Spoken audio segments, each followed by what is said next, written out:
Nagbabala po ngayon ang Presidential Communications Office PCO sa mga gumagawa po ng fake news sa internet, lalo na't maaaring maging dahilan ng pagkapanik ng mga tao. Kasabay pa rin po yan ang pagdulog ng PCO sa Department of Justice para mapanagot at masampahan po ang mga nasa likod ng isang Facebook page na nagpapakalat ng maling balita kaugnay ng umano'y emergency lockdown. Si Erlo Bringas magbabalita. Erlo, magandang hapon. Jen, matapos na kumalat sa social media at mag-viral ang isang post na magkakaroon o di umano ng isang energy lockdown sa bansa simula Abril 20, naglabas ng matinding babala ngayon ang PCO laban sa mga individual na sadyang gumagawa at nagkakalat ng fake news sa internet para sa sariling interes umano, lalo na sa panahon ng energy emergency. Ayon kay Presidential Communications Office Secretary Dave Gomez, dumulog na sila ngayon sa Department of Justice o DOJ kaugnay ng investigasyon at para masampahan na rin ng kaso ang mga responsable sa mga nasabing fake news. Sinimulan na ng ahensya ang pagsasampa ng kaso sa mga nasa likod ng Facebook page na tinatawag na Malasakit News Pilipinas dahil sa umano'y malisyosong pagkakalat ng pekeng balita na nagdudulot ng takot at kalituhan sa publiko at nakakaapekto sa kaligtasan at kapakanan ng mamamayan. Iniling na rin ng ahensya sa Department of Justice na maimbestigahan ang hindi pa bababa sa 3 fake news post at tukuyin ang may gawa nito at sampahan din ng kaso.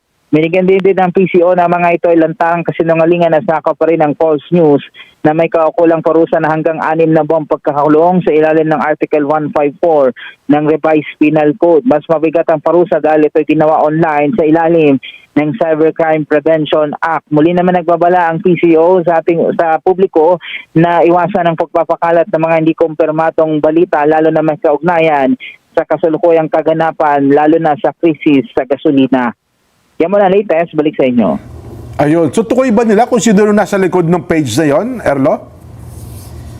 Hindi pa nila tukoy yung tao, pero in-endorse na nila sa DOJ para dun sa case build-up na gagawin. At itong DOJ, kung di tayo nagkakamali, baka i-endorse din nila ito sa National Bureau of Investigation para matukoy yung mga admin ng nasabing mga page ko dyan. Ayun, oho. Sana nga, bakit may teknolohiya.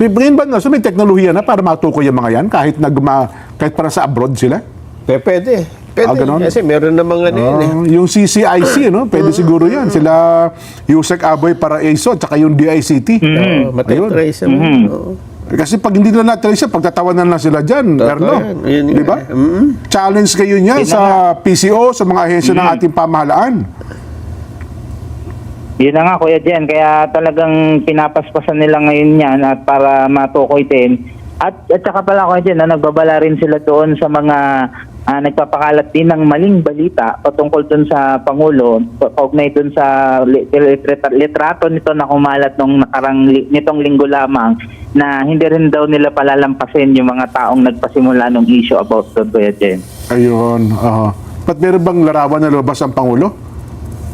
Na hindi maganda? Okay, Jen, merong larawan kasi na lumabas ang Pangulo na nung Sunday na ang sinasabi lumang litrato na yon. So kumalat at nagkaroon ng hindi magandang impresyon at maling balita. Kaya isa rin yun sa hindi rin palalagpasin ng PCO na mapanagot yung nagpasimula ng maling balita na pinakalat.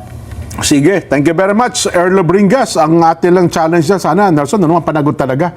Kasi kung hindi po, ay wala, pagtatawanan kayo ng taong bayan dyan. Yung mga otoridad, NBI, PNP-CIDG, yung DICT, at saka yung CICC. Yan.